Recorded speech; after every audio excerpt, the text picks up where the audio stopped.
ഞാൻ ഇന്ന് ഗൂഗിൾ വെറുതെ ഒന്ന് സെർച്ച് ചെയ്തപ്പോൾ റിസാല എഡിറ്റോറിയനിൽ വന്ന ബോംബിൻ്റെ മുലഞ്ഞെട്ട് എന്ന യാസീൻ വാണിയക്കാടിൻ്റെ പേരിൽ വന്ന 4 കവിതകൾ കാണാനിടയായി. അത് എൻ്റെ മനസ്സിനെ വല്ലാതെ സ്വാധീനിച്ചു. ഞാൻ ആ കവിതകൾ ഒരു ഹ്രസ്വരൂപത്തിൽ ഞാനിവിടെ ഒന്ന് പറയാം. 1. ഞാൻ ഹനാൻ ഇബ്ര. വരച്ചു പൂർത്തിയാകാത്ത ഇളം കിനാക്കൾക്ക് ചോര കൊണ്ട് നിറം പകർന്നവൻ, നിലവിളി കൊണ്ട് വസന്തത്തെ ആനയിച്ചവൻ.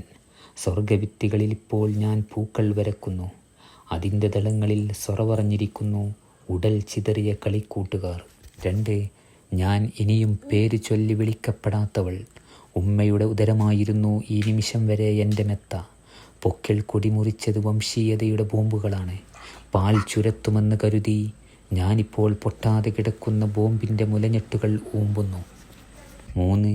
എന്നെ അറിയില്ലേ ഖാലിദ് ഔത്തറിൻ്റെ കുഞ്ഞുപങ്ങൾ. അറബി അക്ഷരമാല ചൊല്ലിപ്പഠിക്കുമ്പോഴാണ് എൻ്റെ തലയോട്ടി സിമൻ്റ് തറക്കും പട്ടാള ബൂട്ടിനുമിടയിൽ ചില്ലുപാത്രം പോലെ ചിന്നിച്ചിതറിയത്.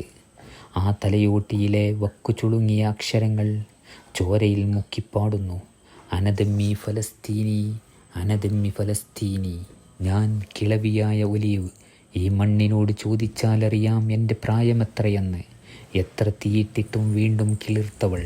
വേരിനാൽ ഭൂമിയെയും ചില്ലയാൽ ആകാശത്തെയും വാരിപ്പുണർന്നവൾ. ഒന്നറിയാം ഞാൻ ഫലസ്തീനിയെന്ന്. എങ്ങനെയെന്നോ ഈ ശീലത്തിലെ ചോര കാണൂ, വേരിലെ കണ്ണീർ നനവ് കാണൂ.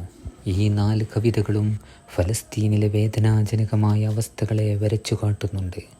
ഫലസ്തീനിനെ ഇസ്രായേൽ സൈന്യം വളഞ്ഞു. അവർ ഗാസയിൽ കര ആക്രമണം നടത്തി. അവശേഷിക്കുന്നത് റഫ മാത്രം. റഫയും വളഞ്ഞിരിക്കുകയാണ്.